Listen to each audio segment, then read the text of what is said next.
बिस्मिल्लाहिर्रहमानिर्रहीम। अस्सलामु अलैकुम। एक दफ़ा एक बादशाह अपनी वालदा के साथ जुआ खेलने लगा। खेल बहुत आसान था। एक पांसा था जिस पर 1 से लेकर 6 तक हिंसे लिखे हुए थे। 1 नंबर बादशाह ले लेता और 1 इसकी वालदा। फिर पांसा फेंका जाता। अगर दोनों नंबर ना आते तो खेल बराबर, और अगर बादशाह का नंबर आ जाता तो वालदा इसे शर्त पर लगी गई रकम दे देती, और अगर वालदा का नंबर आ जाता तो बादशाह शर्त पर लगाया गया एक गुलाब हार जाता, जिसे मोहतरमा की जीत की खुशी में शौकिया ज़िबा कर दिया जाता। इस तरह कितने गुलाम बेमौत मारे जाते। एक और बादशाह को न जाने क्या सूझी। इसने तीर अंदाजी की मशक के दौरान तख्ता मशक की जगह एक लड़के को खड़ा कर दिया और इसके बाप की आंखों के सामने इसका निशाना लेकर इसे मार दिया, और इसका बाप बादशाह के कदम चूम कर इसकी निशानाबाजी की मुबारकबाद देता है, ज़बरदस्त मारता है, और बादशाह इस लड़के के बाप को रोने भी नहीं देता।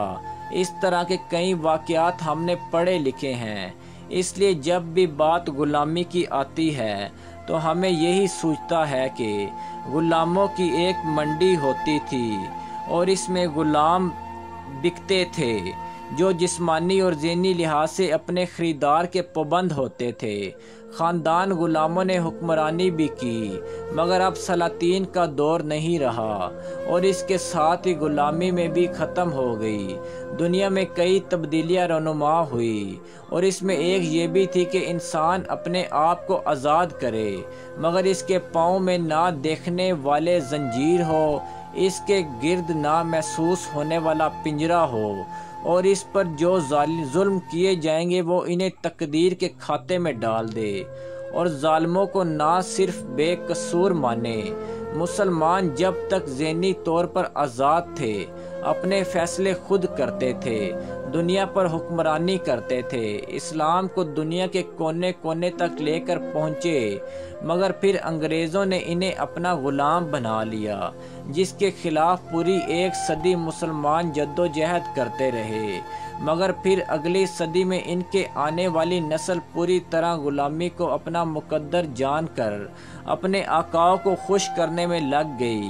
वो पढ़ लिख कर अंग्रेज़ों के नौकर भर्ती होने लगे और फ़ख्र करने लगे।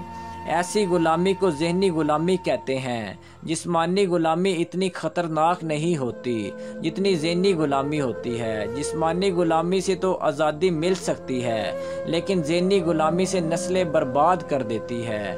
ज़हनी ग़ुलामी इन रवैयों का बाइस बनती है जो ग़ुलामी के जंजीरों में जकड़े होते हैं। अंग्रेज़ बड़ी ज़हीन कौम थी और इन्होंने ये ज़हानत हमारे ही इल्मी सरमाए से हासिल की, जैसे हमने पश्त डाल दिया। 1 सदी में अंग्रेज़ों ने इस बात का मुकम्मल बंदोबस्त कर दिया। अगर हमारी हुकूमत चली भी जाए तो हम अपने ऐसे ज़हनी ग़ुलाम पैदा कर जाएंगे जो यहाँ से कमाकर हमारे घर में सरमाया भेजते रहेंगे। बाज़ाहिर हमारा मुल्क आज़ाद रियासत इस्लाम का किला है, जो इस्लाम के नाम पर जान तो दे सकते हैं, मगर इस्लाम नाफिज करने का सोच भी नहीं सकते।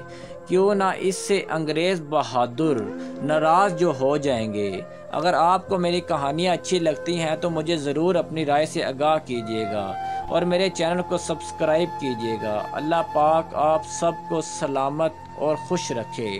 खुदा हाफिज़।